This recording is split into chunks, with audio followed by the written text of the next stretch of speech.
बचपन से हमने हजारों साईफाई मूवीज देखी हैं, अवतार, इंटरस्टेलर या अराइवल। इन सब के पीछे एक ही सबसे बड़ा सवाल छुपा होता है, क्या इस अनंत ब्रह्मांड में हम अकेले हैं? सदियों से ह्यूमैनिटी इसी सवाल का जवाब ढूंढने के लिए अपने एडवांस टेलीस्कोप को स्पेस में भेज रही है। और दोस्तों, फाइनली ऐसा लग रहा है कि हमारा वो इंतजार अब खत्म होने वाला है। वेलकम बैक दोस्तों। आज हम जिस न्यूज के बारे में बात करने वाले हैं, उसने पूरी ग्लोबल साइंटिफिक कम्युनिटी के रोंगटे खड़े कर दिए। हम एक ऐसी माइंड बेंडिंग डिस्कवरी के बारे में बात कर रही हैं, जो ह्यूमन हिस्ट्री की आज तक की सबसे बड़ी ब्रेकिंग न्यूज बन सकती है। Kepler 22b। ये एक ऐसी मिस्टीरियस दुनिया है जो अर्थ से 620 लाइट ईयर्स दूर है, और हाल ही में वहां से टेलीस्कोप को कुछ ऐसा डाटा मिला जिन्हें साइंटिफिक भाषा में प्रूफ ऑफ लाइफ की तरफ सबसे बड़ा इशारा माना जा रहा है। अब आप सोच रहे होंगे, तो क्या वहां यूएफओ मिल गए या उन्होंने हमें कोई रेडियो मैसेज भेजा है? सच्चाई इससे भी कई ज्यादा कॉम्प्लेक्स और फैसिनेटिंग है। एडवांस टेलीस्कोप ने इस प्लेनेट के एटमॉस्फेयर में कुछ ऐसे इम्पॉसिबल केमिकल फिंगरप्रिंट को डिटेक्ट किया है जो बिना किसी बायोलॉजिकल एक्टिविटी के नेचुरली बन ही नहीं सकते। क्या केपलर 22b एक जाइंट वाटर वर्ल्ड है? क्या इसके गहरे अंधेरे समुद्रों में कोई ऐसी एलियन लाइफ पल रही है जिसके बारे में हमने सपने में भी नहीं सोचा था? आज के स्पेशल एपिसोड में हम इस डिस्कवरी की पूरी साइंस को डीपली डिकोड करेंगे। अगर आपको लगता है कि हम इस यूनिवर्स में अकेले हैं, तो आज की ये वीडियो आपका नजरिया हमेशा के लिए बदल देगी। अपनी सीट बेल्ट बांध लीजिए, क्योंकि अर्थ से केपलर 22b तक का ये कॉस्मिक सफर बहुत ही थ्रिलिंग होने वाला है। The Goldilock zone and the discovery of Kepler 22b। सबसे पहले लेट्स रिवाइंड अ बिट और ये समझते हैं कि ये अनोखी दुनिया आखिर है कहाँ। अर्थ से करीब 620 लाइट ईयर्स दूर सिग्नस कॉन्स्टेलेशन में एक स्टार है जिसका नाम है केपलर 22। अगर आपको लगता है कि ये कोई अजीब स्टार होगा, तो आप बिल्कुल गलत हैं।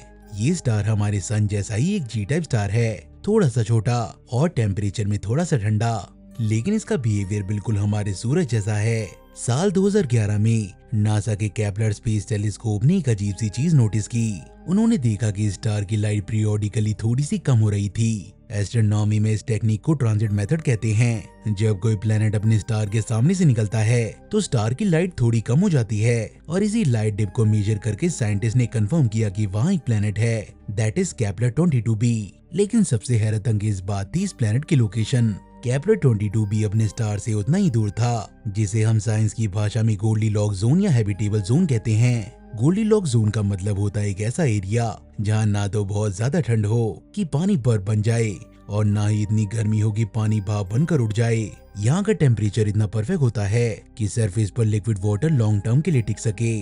और हम सब जानते हैं कि नो वाटर नो लाइफ, लेकिन यहाँ एक ट्विस्ट है। केपलर 22b कोई अर्थ जैसा रॉकी प्लेनेट नहीं है। इसका साइज अर्थ से लगभग 2.4 टाइम्स बड़ा है, इसीलिए इसे सुपर अर्थ की कैटेगरी में रखा गया है। अब इतनी बड़ी प्लेनेट पर लैंडस्केप कैसा होगा?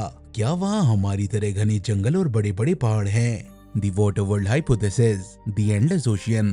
जब साइंटिस्ट ने केपलर 22b के मास और डेंसिटी का मैथमेटिकल एनालिसिस किया, तो उनके सामने एक शॉकिंग थ्योरी आई। इसे कहते हैं the ocean world hypothesis. Scientist का मानना है कि शायद इस प्लेनेट पर कोई ड्राई लैंड या जमीन नहीं है, कोई कॉन्टिनेंट नहीं, डेजर्ट नहीं, ना ही कोई आइलैंड। ये पूरा का पूरा प्लेनेट एक एंडलेस ग्लोबल ओशन से घिरा हुआ है। मेरा यकीन करिए, ये हमारे अर्थ के ओशन जैसा बिल्कुल नहीं है। अर्थ पर जो सबसे गहरा पॉइंट है मैरियाना ट्रेंच, वो लगभग 11 किलोमीटर गहरा है, लेकिन केपलर 22b पर जो समुद्र हैं, उनकी डेप्थ कुछ किलोमीटर नहीं बल्कि हंड्रेड्स ऑफ किलोमीटर डीप हो सकती है। इतना पानी कि इसके कोर के पास का प्रेशर पानी को एक स्पेशल तरह की आइस में बदल देता है, जिसे साइंस में आइस 7 कहते हैं। एक ऐसी बर्फ जो गर्म होने के बावजूद सॉलिड रहती हो। अब आप सोचेंगे कि अगर हर तरफ पानी ही पानी है और सूरज की रोशनी इतने गहरे समुद्र के नीचे नहीं जा सकती, तो वहाँ लाइफ कैसे सरवाइव करेगी?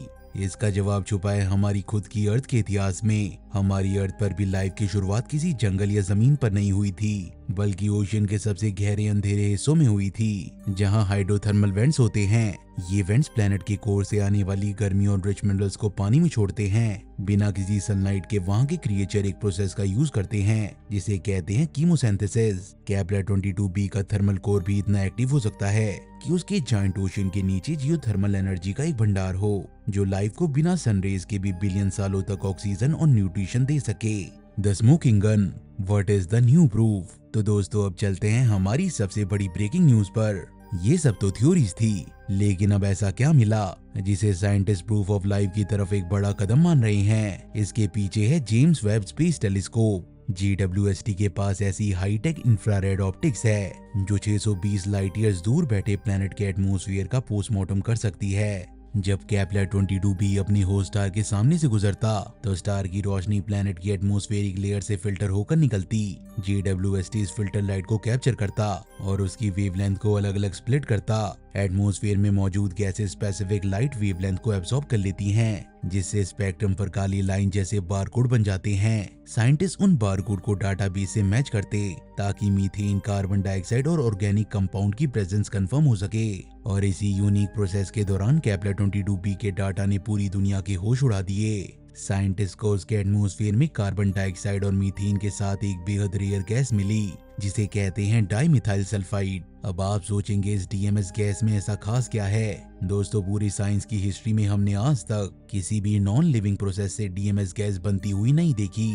अर्थ पर डाइमिथाइल सल्फाइड सिर्फ और सिर्फ तब बनती है जब मरीन लाइफ जैसे कि माइक्रोस्कोपिक फाइटोप्लैंक्टन मेटाबॉलिक एक्टिविटीज करते हैं। सिंपल शब्दों में कहें तो जब आप किसी बीच पर जाते हैं और आपको जो समुद्र की मिट्टी और पानी की अलग सी महक आती है, वो स्मेल एक्चुअली DMS गैस की ही होती है। अगर किसी प्लेनेट पर DMS भारी मात्रा में मिल रही हो तो इसका मतलब उसके समुद्रों में बायोलॉजिकल एक्टिविटी चल रही है। वोल्केनोज या रॉक्स मिलकर DMS नहीं बना सकते।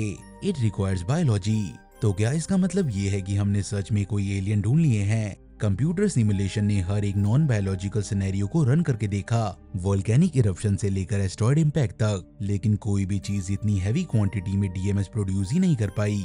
इसका एक ही लॉजिकल कंक्लूजन निकलता है, केपलर 22b के एंडलेस ओशन डेड नहीं, वहाँ लाइफ तेजी से इवॉल्व हो रही है। लेकिन यहाँ पर हमें थोड़ा सा रुककर एक बहुत ही गहरी और डरावनी साइंटिफिक थ्योरी को समझना होगा। अगर केपलर 22b पर लाइफ कंफर्म हो जाती है तो ये सिर्फ एक खुशी की बात नहीं, ये ह्यूमैनिटी के लिए एक बहुत बड़ा वार्निंग साइन भी हो सकता है।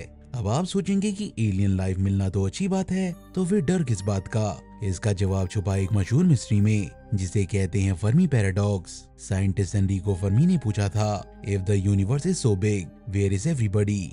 अगर हमारी गैलेक्सी में इतने सारे प्लेनेट हैं, तो आज तक कोई एलियन सिविलाइजेशन हमसे मिलने क्यों नहीं आई? हमें स्पेस से कोई रेडियो सिग्नल क्यों नहीं मिला? इसका एक बड़ा ही टेरिफाइंग आंसर है जिसे कहते हैं the great filter theory. Great filter एक ऐसा इनविजिबल बैरियर या एक ऐसा खतरा है जिसे क्रॉस करना किसी भी प्लेनेट की लाइफ के लिए लगभग इम्पॉसिबल होता है। ये फिल्टर कुछ भी हो सकता है, जैसे न्यूक्लियर वॉर, क्लाइमेट चेंज या किसी डेडली टेक्नोलॉजी का इन्वेंशन जो पूरी ह्यूमन स्पीसीज को ही खत्म कर दे। फिलोसोफर निक बॉस्ट्रॉम ने एक बार कहा था कि स्पेस में हमें जितनी सिंपल लाइफ का प्रूफ मिलेगा, हमारा फ्यूचर उतना ही अंधेरे में होगा। क्योंकि अगर केपलर 22b जैसे हर दूसरे प्लेनेट पर लाइफ आसानी से शुरू हो जाती है, तो इसका मतलब है कि लाइफ का स्टार्ट होना कोई मुश्किल काम नहीं। तो अगर यूनिवर्स में लाइफ इतनी आम है, फिर भी हमें कोई बड़ी एडवांस स्पेस सिविलाइजेशन नहीं दिख रही, तो इसका मतलब ये हुआ द ग्रेट फिल्टर अभी आगे आने वाला है। एक ऐसा खतरा जो हर इंटेलिजेंट सिविलाइजेशन को इंटरस्टेलर बनने से पहले ही मिटा देता हो।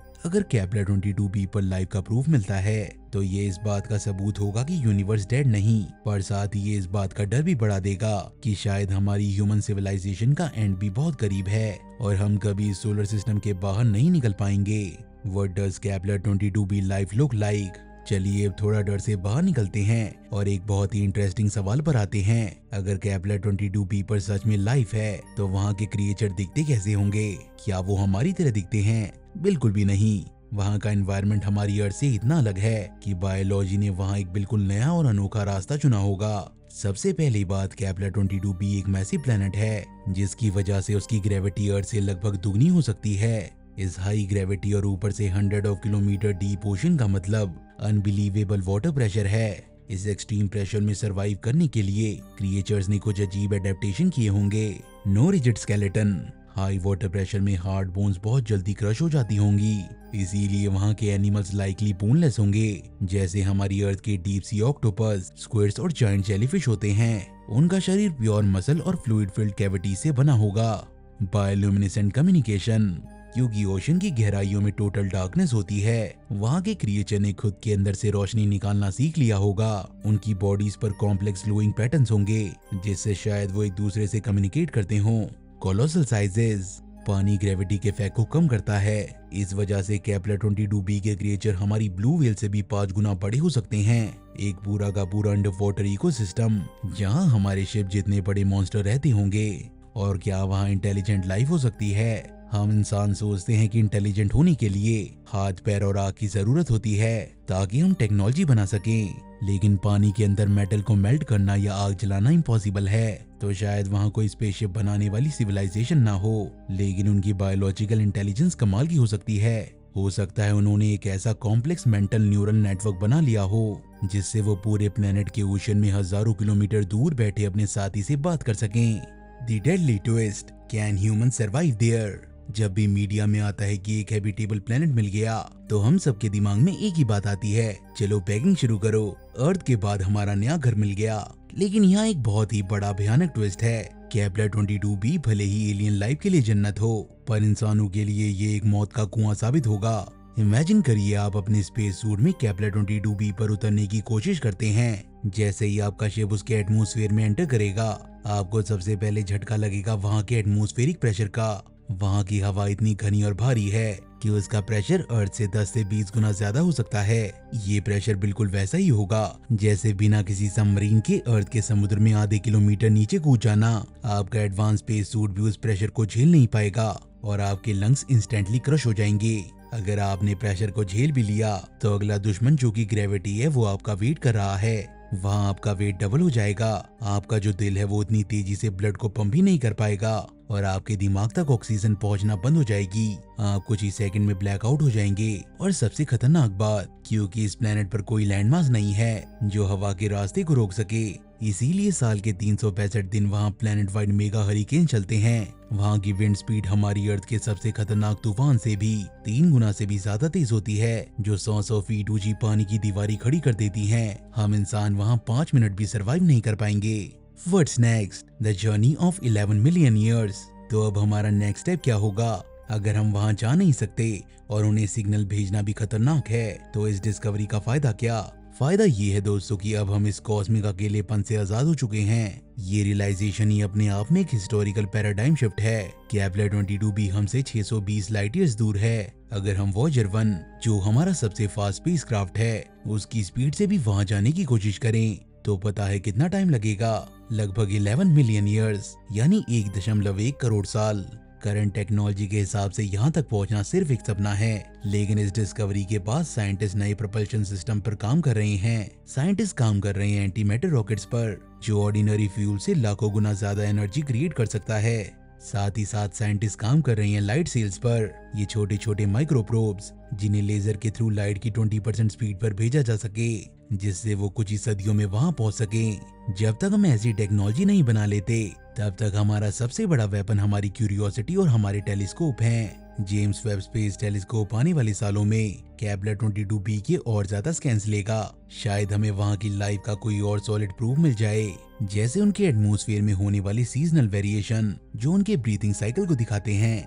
ये डिस्कवरी हमें हमारी औकात दिखाती है, हमें हम्बल बनाती है। ये बताती है कि इस अनंत ब्रह्मांड में लाइफ एक मिरेकल जरूर है, पर इतनी रियल नहीं जितना हम सोचते थे। हमारी अकेली गैलेक्सी में 100 बिलियन तारों के बीच केपलर 22b तो बस एक छोटी सी शुरुआत है। आपको क्या लगता है, अगर केपलर 22b के डीप ओशन में वाकई में एडवांस लाइफ है, तो क्या उन्हें पता होगा कि हम यहाँ अर्थ पर उन्हें टेलीस्कोप से देख रहे हैं? क्या हमें उनसे कांटेक्ट करने की कोशिश करनी चाहिए या स्टेप बैक करके चुपचाप ऑब्जर्व करना चाहिए? मुझे अपनी थ्योरीज कमेंट सेक्शन में जरूर बताना, मैं आपके कमेंट्स का वेट करूंगा। अगर इस वीडियो ने आपका दिमाग हिला दिया हो और आपको लगता है कि ये रिसर्च सॉलिड थी, तो इस वीडियो को एक लाइक करें। आपका एक लाइक चैनल की ग्रोथ के लिए बहुत बड़ी चीज है। और हाँ, अपने उन दोस्तों के साथ इस वीडियो को जरूर शेयर करना जो रात को जाकर एलियंस और स्पेस के बारे में सोचते हैं। ऐसी ही mind bending space mysteries, alien world exploration और साइंस की डीप डाइव के लिए इस चैनल को सब्सक्राइब करें और बेल आइकन दबाना बिल्कुल मत भूलना, ताकि आप आने वाली कोई भी कॉस्मिक वीडियो को मिस ना करें। मैं मिलूंगा आपसे अगली वीडियो में एक और अनोखी दुनिया की दास्तां के साथ। Till then keep looking up, keep questioning and stay curious. I will see you in the next one.